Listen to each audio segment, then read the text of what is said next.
Betsy and Thomas here with Michael McKibben, and today we just want to do a quick video because I have a lot of listeners who've been asking me about this article. You can find it all over the place. I'm looking at the one on Breitbart, which will be linked here. White House lights go out after Donald Trump professes full faith in the intelligence agencies. Guess he had to walk some stuff back. Thomas, what's your take on it? He didn't have to walk some stuff back. He made a mistake. We pointed it out as we were listening to him during the press conference with Putin, and he made a mistake. Actually, as I pointed out, he made two mistakes, and it was obvious that it was because he was tired. And that's the first time I've ever seen him. Well, I saw him one other time tired. That's when he gave the announcement. Let me tell you, when you fly to Europe, it takes you a good 2-3 days to get over jet lag, and he had no chance to get over jet lag. So you got to give anybody slack when you're listening to them after they've been up for long hours. Now, anyone in their right mind who had heard what he had just said and all the sentences before that would have known that he was meant to say wouldn't have, and he shortened it to would. Okay? And I said when we heard it, oh, they're going to get him on that, and oh, he didn't. Oh, he should have said collusion and not meddling. They're going to hammer him on that. And they did, because then they turned that into Trump chose Putin over the intelligence communities. But go back to our Trump tweet where we point out that when he said, I have faith in my intelligence community. When he tweets, he's very careful. He said my with a capital M, capital Y, which is not the intelligence community who all sat before the Senate Intelligence Committee the other day and testified a bunch of big fat lies. Because why? They're appointees and they're controlled by the senior executive service members below them. So what happened there was a mistake. And this is the first time, I think, almost ever, well, there's been little tiny ones, first time that Trump actually had to call a word back, and he said he went back and looked at the transcript because he thought he had said wouldn't instead of would, and he had to look at it and he goes, oh, yeah. And then he makes the remark right afterwards in the conversation when he's talking about this on the news and calling his words back.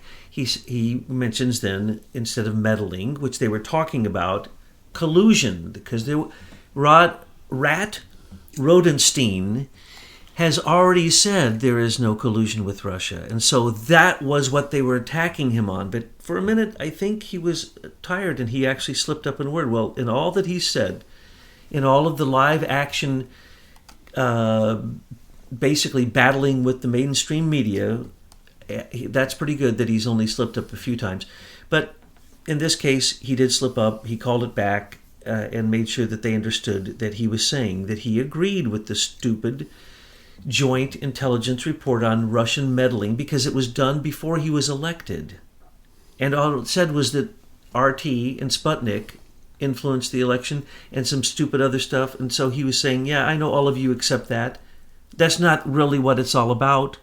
But that you want to focus on that and the little bit of money spent on Facebook for some ads that were completely inconclusive. Some supported Trump, some were against Trump, some were for Hillary, some were against Hillary, and some got people out on the street through manipulating them. And then they tried to use Roger Stone as the identified person, American, whose account had been hacked, but he didn't know it, and he wasn't guilty, and he's not a victim, and they're not going to say his name. But Roger Stone came out and said, I am the unnamed American in Mueller's statement about the way the Russians affected and meddled in the election. Okay, and then the other thing that was in the news that need a little look at was, what's up with Mark Zuckerberg selling all this stock right now? What do you think's going on, Michael? He's getting out of Dodge.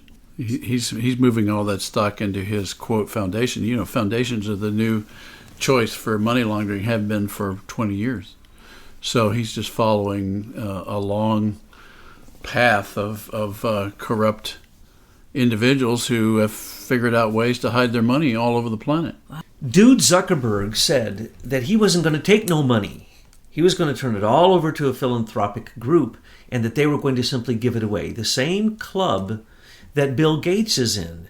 But what that really is because they know that they didn't make that money, they didn't earn that money, and without the government subsidizing them and giving them huge contracts and so on and so forth, which we've gone through many times, they wouldn't have that money.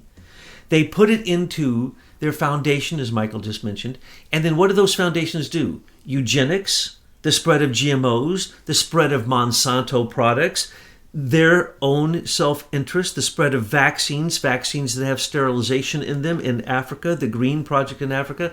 All that dude Zuckerberg says that he's doing philanthropically is simply to back the globalist agenda because he knows that he's fake, just like Bill Gates knows that he's fake. Well, sooner or later, the what's the expression? You have to pay the piper. And the piper comes calling, and when the piper comes calling, you pay, and that's what we've seen over and over again. We see this pattern. I mean, all of our researchers doing the work on Lord Mark Malek see the same pattern. He appears to be the guy that taught all of these American corruptocrats how to use foundations to hide and launder money, and I think we're going to get into that a little bit later. He's just following orders. What do you think about Trump retracting his words or retracting his words? Well, I mean, that's fine. I'm not one to slice and dice anybody's conversation because, I mean, who hasn't in a conversation misspoken? And, but for the grace of God, there go I. So I'm not going to hammer somebody for misspeaking once or twice. I think that when we have a president who can actually tell the truth, I just and like actually the way say he made a mistake, and he doesn't use a teleprompter. I mean, he speaks from his heart. He speaks off the cuff, and sometimes he makes mistakes. Okay, that's just the way it is. Nobody's perfect. I think we all loved in the beginning that Obama, being this very articulate guy, might lead a new path after having George W. Bush for 8 years. But what we learned is he's just another form of Slick Willie because he had great words and couldn't back them up in actions. And Trump's backing his up with actions.